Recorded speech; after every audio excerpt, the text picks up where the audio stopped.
ಏನಾಗಿದೆ ಅಂತ. ಹೌದಾ, ನನಗಂತೂ ಗೊತ್ತಿಲ್ಲಲ್ಲ. ನೋಡಿ, ನೆನ್ನೆ ಚರ್ಚೆ ಆಗಿರೋದು ನಿಜ.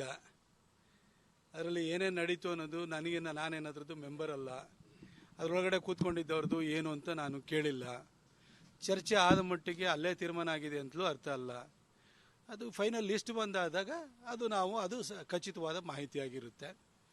ಆದರೆ ನಾನು ಹೇಳೋಕ್ಕೆ ಇಷ್ಟಪಡೋದು ಇಷ್ಟೇ, ಕಳೆದ ಒಂದು 3-4 ದಿನಗಳಿಂದ ಇಡೀ ರಾಜ್ಯಾದ್ಯಂತ ನನ್ನ ಕ್ಷೇತ್ರದ ಆಚೆಗೆ ಲಕ್ಷಾಂತರ ಜನ ನನಗೋಸ್ಕರವಾಗಿ ಒಳ್ಳೆಯದನ್ನು ಬಯಸಿದ್ದಾರೆ.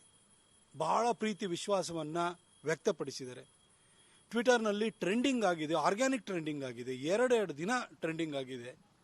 ಎಲ್ಲ ಕಡೆ ನಮ್ಮ ಸಂಸದರು ಬೇಕು ಅಂತ ಹೇಳಿಬಿಟ್ಟು ಅವರ ಪರವಾಗಿ ಧ್ವನಿ ಎತ್ತಂಥದ್ದು ವಿರಳವಾಗಿ ಇಡೀ ದೇಶದಲ್ಲಿ ಕಾಣ್ತಾ ಇದೆ.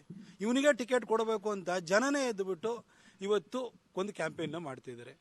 ನಾನು ಒಂದು ರೀತಿಯಲ್ಲಿ ಭಾಗ್ಯಶಾಲಿ ಅಂತ ಅನಿಸುತ್ತೆ.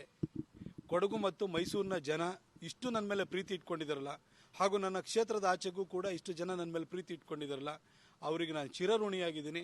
ಬಹುಶಃ ನನ್ನಷ್ಟು ಭಾಗ್ಯಶಾಲಿ ಕರ್ನಾಟಕದಲ್ಲಿ ಬೇರೆ ಯಾರಿಲ್ಲ ಅಂತ ಭಾವಿಸ್ತೀನಿ. ಯಾಕೆಂದರೆ ನನ್ನ ಕ್ಷೇತ್ರದ ಆಚೆಗೂ ಕೂಡ ಜನ ನನಗೆ ಟಿಕೆಟ್ ಕೊಡಬೇಕು ಅಂತ ಹೇಳಿ ಪ್ರಾರ್ಥಿಸ್ತಾ ಇದ್ದಾರೆ, ಹಾರೈಸ್ತಾ ಇದ್ದಾರೆ. ಕಡೆಯದಾಗಿ ನಾನು ಇಷ್ಟೇ ಹೇಳೋದು,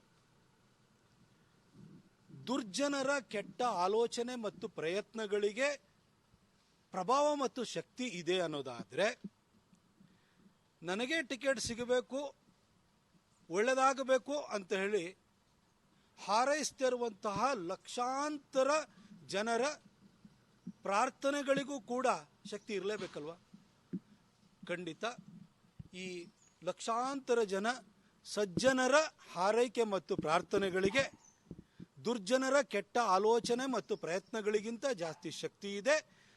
ಒಳ್ಳೆಯದಾಗುತ್ತೆ, ನನಗೆ ಟಿಕೆಟ್ ಸಿಗುತ್ತೆ, ಕೊಡಗು ಮತ್ತು ಮೈಸೂರಿನ ಜನರ ಸೇವೆ ಮಾಡಲಿಕ್ಕೆ ಮತ್ತೊಂದು ಅವಕಾಶ ಲಭ್ಯ ಆಗುತ್ತೆ ಅಂತೇಳಿ ನನಗೆ ವಿಶ್ವಾಸ ಇದೆ. ಕಾದು ನೋಡಿ.